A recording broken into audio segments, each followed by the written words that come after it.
ጤና ይስጥልኝ እንደምን ቆያችሁ። ይህ ወቅታዊና እውነተኛ መረጃዎችን በፍጥነት የሚያገኙበት የንጋት ቲዩብ ቻናላችን ነው። የሰዓቱን ዋና ዋና መረጃዎችን በማስቀደም እንጀምራለን። የጅቡቲ የወደብ የምስራች ለኢትዮጵያ ውሳኔዋን በግልጽ አሳወቀች።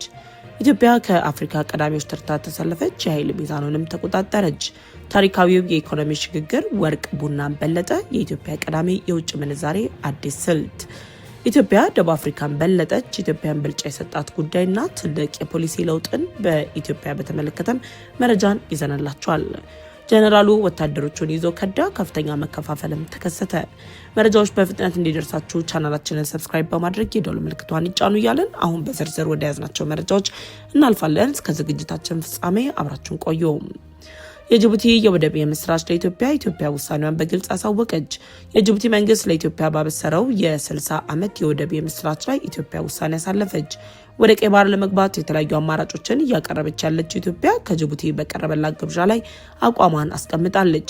የጅቡቲ ወደቦችና ነጻ ቀጠናዎች ባለስልጣን በቅርቡ ይፋ ባደረገው መረጃ መሰረት የጅቡቲ መንግስት ለኢትዮጵያ በታጁራ ወደብ ላይ የ60 በመቶ የባለቤትነት ድርሻ ጥያቄን ተከትሎ ኢትዮጵያ የሰጠችው ምላሽ ይህንን የባለቤትነት ድርሻ ብቻ ከመቀበል ይልቅ ከባለቤትነቱ ጋር ተያያዥነት ያለው የኮሪደር ስምምነት እንዲታከልበት መጠየቋን ተከትሎ ድርድሩ አዲስ ምዕራፍ ላይ መድረሱም ይፋ ሆኗል።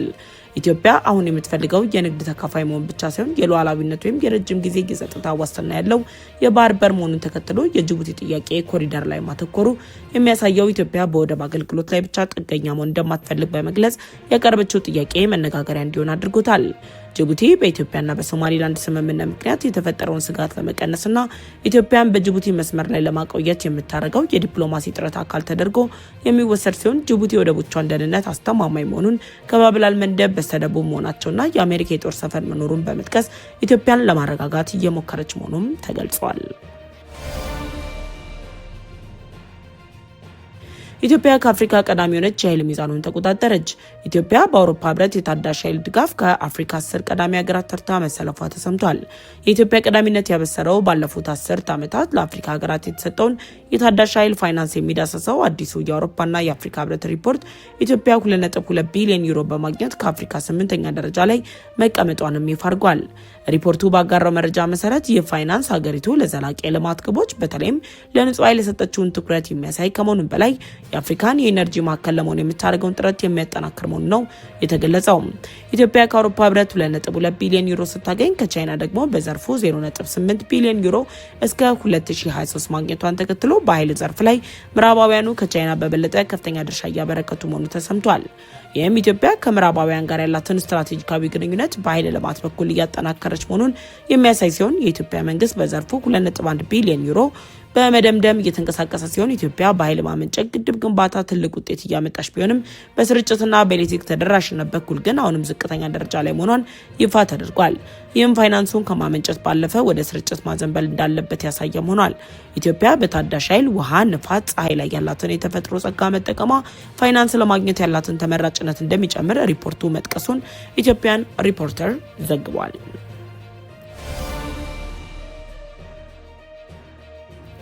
ታሪካዊ የኢኮኖሚ ሽግግር ወርቅ ቡናን በለጠ፣ የኢትዮጵያ ቀዳሚ የውጭ ምንዛሬ አዲስ ስልት። በዓለም አቀፍ ደረጃ የኢትዮጵያን የኢኮኖሚ መሰረት የሆነው ቡና የበለጠ አዲስ የኢኮኖሚ ሽግግር መፈጠሩ ተሰምቷል። ኢትዮጵያ ባለፈው አንድ ዓመት ውስጥ ካመረተችው 39 ቶን ወርቅ 3.5 ቢሊዮን ዶላር ገቢ በማግኘት ወርቅ ለበርካታ አስርት ዓመታት የሀገሪቱ ኢኮኖሚ የጀርባ አጥንት የነበረውን ቡናን በልጦ አንደኛ ደረጃ ላይ መቀመጡ እየተነገረ ሲሆን ይህ ለውጥ የመጣው መንግስት በማዕድን ዘርፉ ላይ ባደረገው የፖሊሲ ማሻሻያና በኢንዱስትሪ ደረጃ የሚመረቱ ግዙፍ ፕሮጀክቶች ስራ በመጀመራቸው መሆኑም ይፋ ሆኗል። ለረጅም ዓመታት የኢትዮጵያ ኢኮኖሚን ተቆጣጥሮ የነበረው የቡና ምርት ላይ ብልጫ የወሰደው የወርቅ ምርት በባህላዊ አምራቾች ላይ ተመስርቶ የቆየ ሲሆን አሁን ግን እንደ አኮቦ ሚነራልስና ቱሉ ካፒ ያሉ የኢንዱስትሪ ደረጃ ፕሮጀክቶች መጀመራቸው ምርቱ በ10 እጥፍ ከ3.9 ቶን ወደ 38.87 ቶን እንዲያድግ ማድረጉን ተከትሎ በቡና ላይ ብልጫ መወሰድ መቻሉ ይፋ ሆኗል። የቻይና ጂንግ ሚኒንግ ኦንላይን ጎልደን በ4 ቢሊዮን ዶላር መግዛቱ የዓለም አቀፍ ኩባንያዎችን በኢትዮጵያ ላይ ያለውን እምነት እያደገ መምጣት መምጣቱን የሚያሳይ የድል ዜናም ሆኗል። በሀገር ውስጥ የ1 ግራም ወርቅ ዋጋ ከ3901 ብር ወደ 20607 ብር ማደጉ በዓለም አቀፍ ገበያ ካለው የወርቅ ፍላጎት መጨመርና የኢትዮጵያ ብር ከውጭ ምንዛሬ ጋር ካለው መለዋወጥ ጋር የተያያዘ ሲሆን የወርቅ ገቢ መጨመር የውጭ ምንዛሬ እጥረትን ለመቅረፍና የብር ዋጋን ለማረጋጋት እንደ ዋነኛ መሳሪያ ተደርጎ የሚወሰድ መሆኑም ተገልጿል።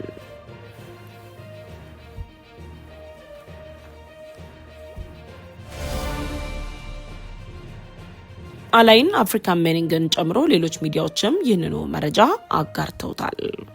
ኢትዮጵያ በኮንስትራክሽን ማሽነሪ ግዢ ደቡብ አፍሪካን በለጠች። ትልቅ የፖሊሲ ለውጥ በኢትዮጵያ በ2025 ለልማት ከመደበችው 4.8 ቢሊዮን ዶላር ውስጥ 1.8 ቢሊዮን ለኮንስትራክሽን ማሽነሪዎች ግዢ በማል ከደቡብ አፍሪካ ብልጫ መውሰዷ ተሰምቷል። የኢትዮጵያ መንግስት እያከናወናቸው ከሚገኙ ግዙፍ የኮንስትራክሽን እንቅስቃሴዎች ጋር በማያያዝ ስራዎችን ለማቀላጠፍ ባወጣው ፖሊሲ ምክንያት የኪራይ ማሽነሪ ላይ ጥገኛ ከመሆን ይልቅ የራስን አቅም መገንባት ላይ ያተኮረ እርምጃ መሆኑ ነው የተነገረው። ኢትዮጵያ በዘርፉ 1.8 ቢሊዮን ዶላር በማሽነሪ ስታወጣ ደቡብ አፍሪካ በ2024 ያወጣችው 1.75 ቢሊዮን ዶላር ሲሆን ደቡብ አፍሪካ በአፍሪካ እጅግ ዘመናዊ የመሰረተ ልማት ያላት ሀገር ብትሆንም ኢትዮጵያ አሁን ላይ ያሳየችው የፍጆታ መጠን የሀገሪቱን የልማት ፍላጎትና የግንባታ ስራዎችን ስፋት ምን ያህል ግዙፍ እንደሆነ ማሳያ ተደርጓል። ትራንስፎርሜሽን ካምስ አት ኮስት የሚለው ሀሳብ የሀገሪቱን የውጭ ምንዛሬ ለልማት አጋዥ መሳሪያዎችን በከፍተኛ ሁኔታ እየዋለ መሆኑንም አረጋግጧል። ኢትዮጵያ ከዚህ ቀደም ለትልልቅ ፕሮጀክቶች በውጭ ሀገር ኩባንያ ማሽነሪዎችና ቴክኒሽያኖች ላይ ጥገኛ የነበረ ሲሆን አሁን ግን በቢሊዮን የሚቆጠር ዶላር ማሽነሪዎችን መግዛቷ ወደፊት ፕሮጀክቶችን በአገር በቀል ድርጅቶች እንደ ምህንድስናና ኮርፖሬሽን ያሉ በራስ አቅም ለመጨረስ የታለመ ስልታዊ ዝግጅት መሆኑን ያሳያል። እንዲህ ያለ ከፍተኛ ውጪ ለማሽነሪዎች መመደብ ለስራ ዕድል ፈጠራ፣ ለከተሞች ትስስርና ለኢንዱስትሪ ፓርኮች ግንባታ ፍጥነት መሰረትም ሆኗል። ይሁን እንጂ ይህ ከፍተኛ የዶላር ወጪ በማክሮ ኢኮኖሚ ላይ በተለይም በውጭ ምንዛሬ ክምችቶች ላይ የሚፈጠረውን ጫናና ማሽነሪዎችን በብቃት ለመያዝ የሚሉ ነጥቦች በትንተና ውስጥ እንደ ስጋት ወይም ደግሞ እንደ ጥንቃቄ ሊነሱ የሚችሉ ተደርጎም ተወስደዋል። ኢትዮጵያ ከፍተኛ ወጪ በማውጣት እያስገባች ያለችው ማሽነሪዎች የኮሪደር ልማት፣ አዳዲስ አውራ ጎዳናዎች ወይም ደግሞ የመስኖ ግድቦች የመሳሰሉት የሚያፋጥኑ መሆናቸውም ተገልጿል።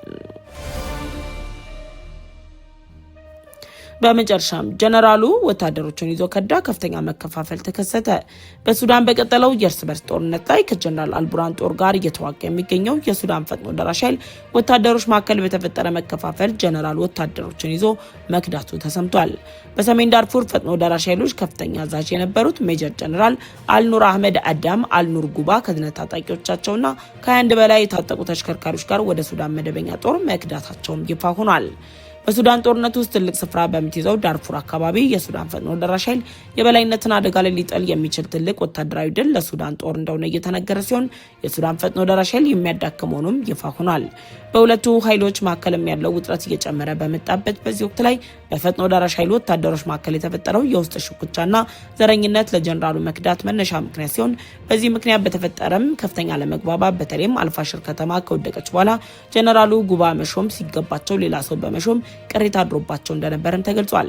ጀነራሉ 136 የሚሆኑ ሙሉ ትጥቅ ያላቸው የውጊያ ተሽከርካሪዎችን ይዘው እንደከዱ የጡረተኛው ሜጀር ጀነራል አህመድ አብደል ረሂም የገለጹ ሲሆን ይህ ቁጥጥር ለፈጥኖ ደራሽ ኃይሉ የሞራል ውድቃት ብቻ ሳይሆን በዳርፉር በኩል ያለውን ወታደራዊ ሚዛን ወደ ሱዳን ጦር ሊያዘነብል ይችላል ተብሎም ይገመታል።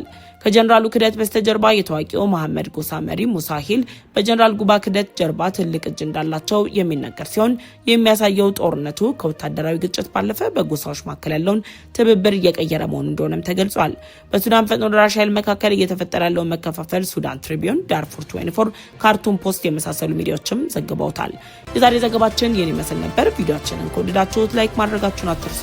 እንዲሁም ሌሎች እንዲደርስ ሼር አድርጉት። በሌላ ዘገባ ተመልሰን እስከምንመጣ ድረስ ሰላም ሁኑ። ንጋት ቲዩብም ነበረ።